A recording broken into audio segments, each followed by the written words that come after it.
I'd like to buy the world a home and furnish it with love.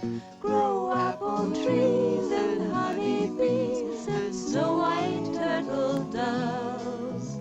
I'd like to teach the world to sing. Sing with me. Perfect harmony. Perfect harmony. I'd like to buy the world a coat and keep it company. And the real I like to teach the world to sing. In perfect harmony. Perfectly. And I'd like to buy the world a coat and keep it company. It's the real thing. What the world wants today is the real thing. What the world wants today is the real thing. And just like the movies will play out our last scene, you won't cry, I won't scream.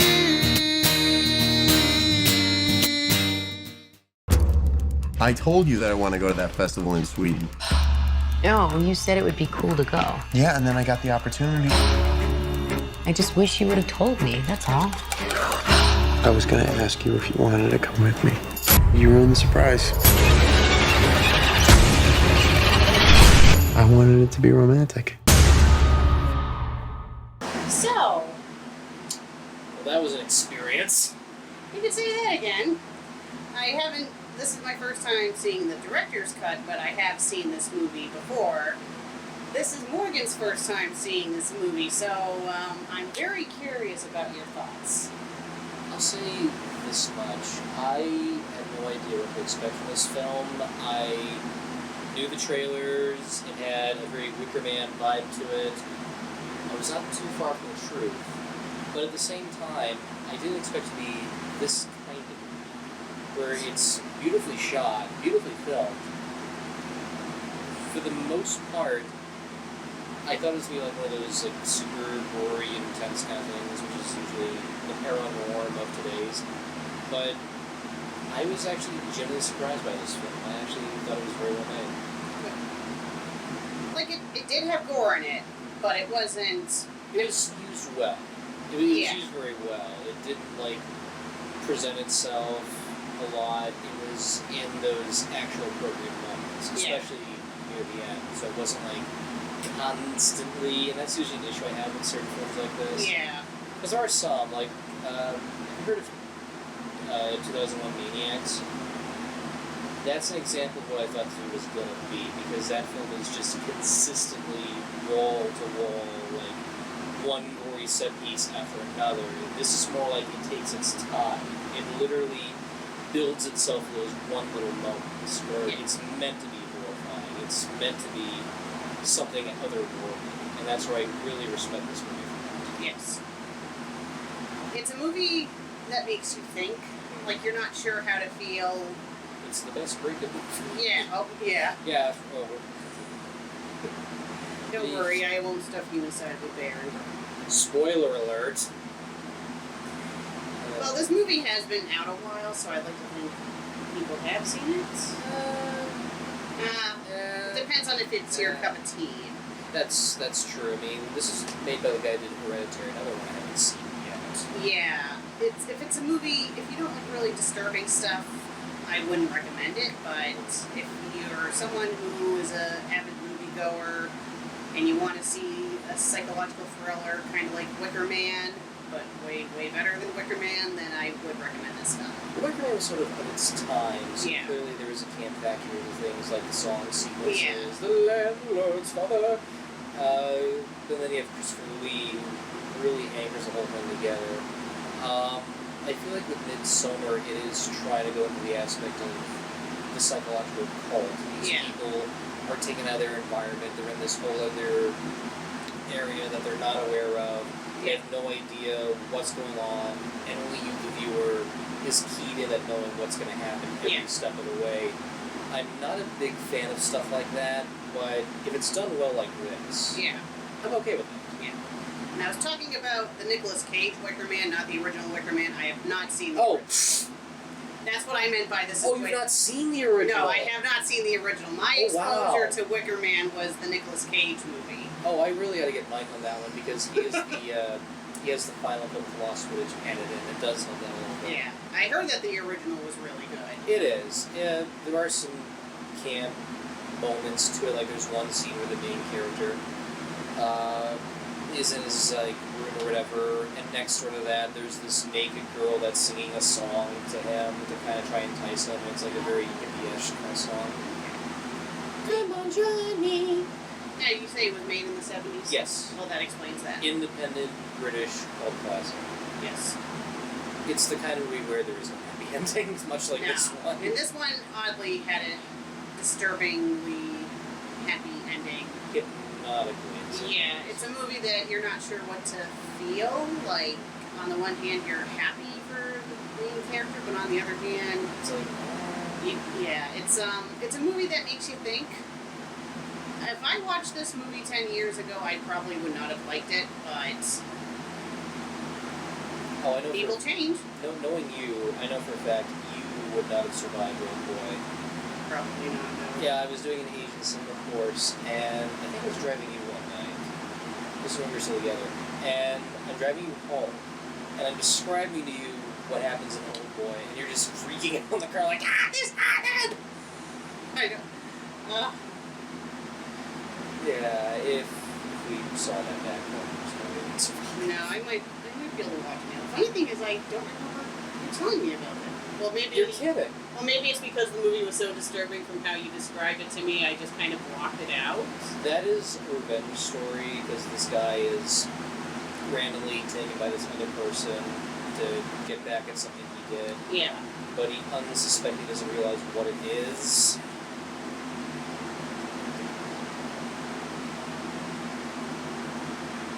Oh.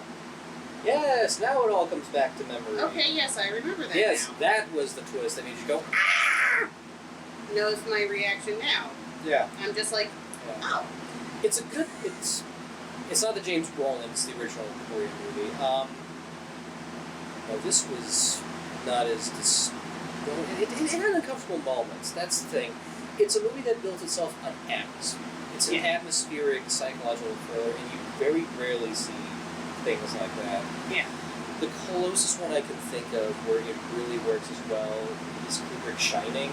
Yes. Because you're in that hotel, you're with these characters, you just feel the cold slowly easing in, and you're wondering who's crazy, who's delirious, and when it gets that ending, everything just clicks together. Yeah. That's what that was, but it was more in the spring. Yeah. And it's really hard to do with a horror film like this. How can you make bright color hazies and daisies and flowers? Though. And it works. Like I think it's like, it's so bright that's what makes it a little unsettling, but it just works. There's all this cheeriness to it, and you're just like, I don't know how to feel about this. It's somewhat comedic but horrifying at the same time. Yeah, there were some moments that were unintentionally funny. How dare you piss on my ancestors' mystical tree? This is where they are. I know, there's no sign. Or you mean was the sheriff or something? Or the other scene. Oh! Ow! Oh. Yeah. That was, oh man. And then later they're together in the youth hall and they're just like crying with her and stuff. Like, yeah. You do really understand the characters, especially the main girl whose name escapes me. Danny. Thank you, Danny. She is really the main anchor of this whole thing. Yes. You feel really bad for the stuff she goes through. Yeah. She has friends that are more interested in their interests. Like one wants to do an anthropology report. Another one is just, the dickish boyfriend and stuff. And he gets his just desserts beautifully. Yeah, he's super manipulative and abusive towards her. Yeah, it's not a case where they're just people you don't root for and you want to see them gone, like, Hostel, for example. Yeah. This is a case where you just watch them and see exactly what's going to happen, but at the same time you kind of wonder if Dana's going to do the whole thing. Genuinely some contract, actually. I thought it was kind of unique how she's a lone universe, everything's slowly breaking down. In fact, given how this is Given how the director was inspired while going through a breakup, I Yeah. kinda now see exactly what this movie's trying to be. Yeah. It's this character who's going through a breakup, and slowly everything around the people she's connected to, and the people that love said people, it's just slowly breaking it down and starting it again. I don't know if Yeah. anyone's gonna see it that way, but it feels like that. I can definitely see it that way. Yeah. And it's like a symbolism of her getting over her depression as well. Exactly. Like 'cause finding a new family with these people. let's hope in 90 years they don't do the same stuff they did. Yeah. And yeah, I had to double check. It's a 90-year Oh, it is ritual. 90. Yeah, it's Okay. not 19. It's Alright. But they must still do when you reach a certain age, you have to go to Oh, I see what you you know, when Yeah. you turn 72. mean.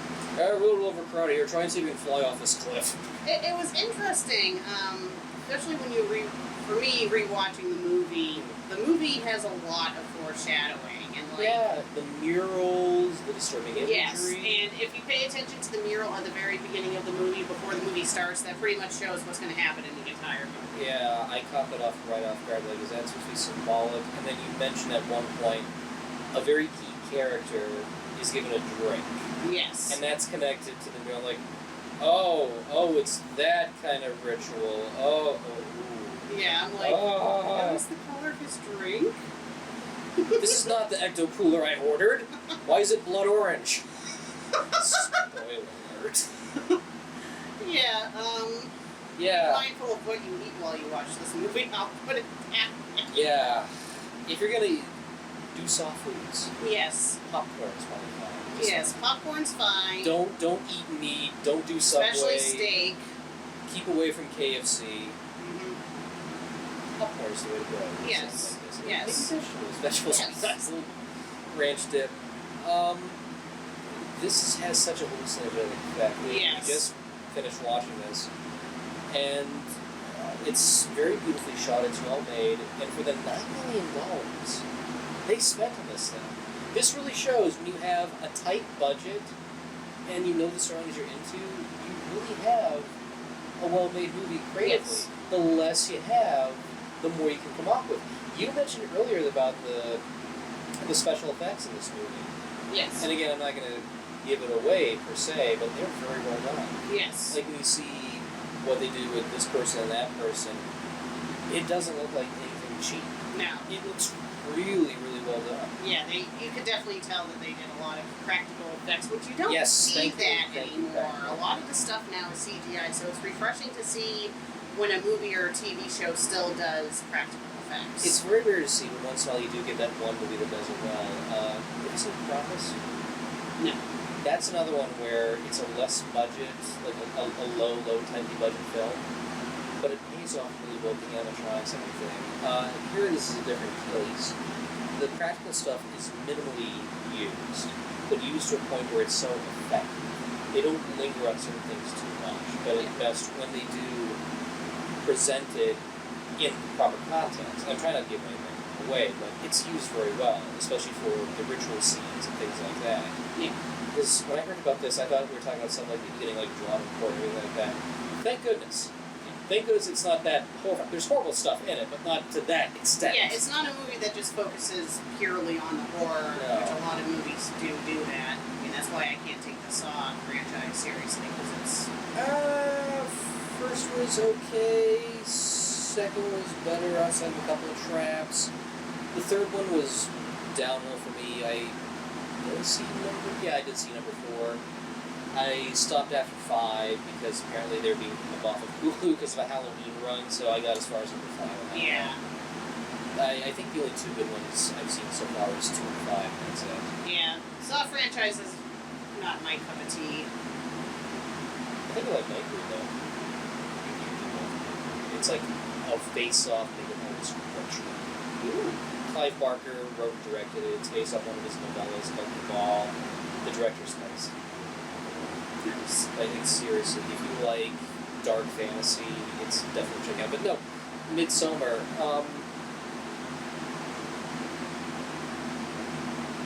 It's hard because I don't want to give too much away for this movie. Yeah. There's just so much to discuss. Yeah, it's... I would recommend if you're not squeamish about gore or psychological stuff, then definitely watch it. But if you don't like gore and if you're not a big psychological, then don't watch it. It's the kind of movie that's best for you to experience on your own. Yes. If someone tells you the experience, you're gonna feel ruined. You're gonna really feel ruined by the whole thing. Yeah. That's why certain films like 2001 work on their own, because they're giving you an out of mind state. Yeah. You're going into this other world, not knowing what's going on. You're just experiencing what these characters go through. That's why I say this is more of an experience movie more than a traditional plot basis kind of film. There is a character arc, but at the same time, the sets and everything that people go through is so out of the norm that it really feels like the kind of thing you've got to experience on your own. It's not the kind of movie you sit back and relax and enjoy. It's the kind of film where you're just there for a statement of mind sense. Yes. Most importantly, don't do drugs while watching this movie. Yeah, definitely don't. It's another thing too.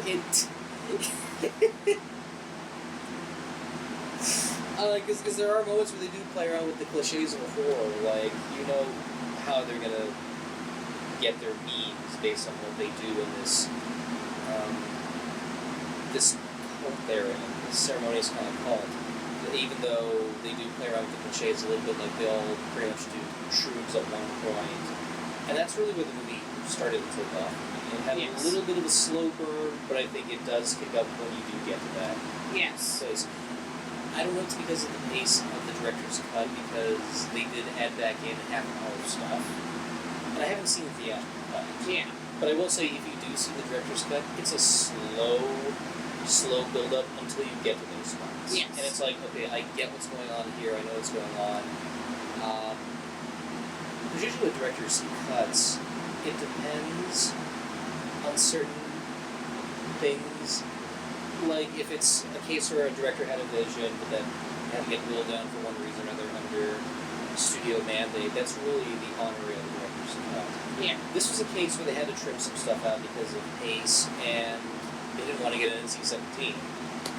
So in a way, it does earn that title of director's cut, but I do think the theatrical cut is a little better in terms of the pace. You've seen the theatrical, so I'm I'd say curious. that I would say they're about the same. Now, mind you, it's been a while since I've seen the theatrical cut.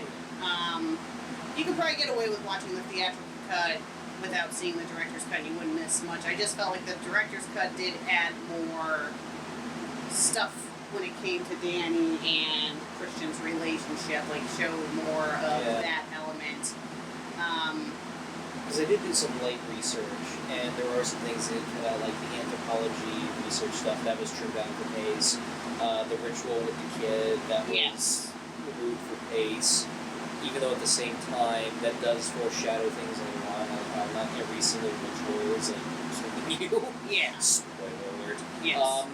But at least there's ones where it's like, oh, they're just doing this and this to appreciate the cult and this sort of sweet mythology, which is understandable, especially later on they have that dance on the maypole flower and things like that. So it's like, okay, not every single thing they do is like out of the norm. They try to make up for like certain things to explain why people are disappearing, like, oh, they went into a van, they went away, and things like that. Or it's like, the book is missing and your friends are missing. And of course the fact that they're painting over the book and things like that. Yes. Funny thing is, this movie was probably twice as long as Jungle Cruise, yet I felt like Jungle Cruise felt way longer because it was just so boring. I think it's because it was predictable. Yes. You knew the plot, where it was going to go. The difference is with Midsommar, it's the kind of movie where you know terrible things are going to happen by the end. Yes. And they do. But you're in this world, you're in this environment, and you're curious to know what these people are like, what's going on, the culture that they are honoring and doing. So it's really more of a curiosity case where you're still in there. But I think at the same time, for those who don't like slow building kind of movies that are put off by that, I still say this is worth checking out regardless. Yes. Because there are things to admire, like the cinematography. I know the way your TV was framed because it's connected to the VHS player. Yeah. So it has like this 4:4 aspect ratio. Yeah. And maybe it's because I'm used to a lot of things like that. I wasn't too bothered by it. but at the same time it had like this weird like experimental horror quality to it. So that was kind of neat. But other than that, I would recommend it, but only if you have a strong gut, Yes. good strong patience, and a decent ability to know that this is the kind of film where no one's going to get alive at the end. Ish. I'm not giving too much away, but just ish in a sense. This is not the feel-good kind of movie you want to put in. This is not 1931 Dracula Frankenstein. Yeah, and it's not a movie for kids, No. so don't have your kids watch it. You know, there was one point where I did go see Roller Pop in theaters. There was a parent and a baby that brought me to see it. Why? Why would you do that? It's okay, they're just sort of robotic junk and stuff.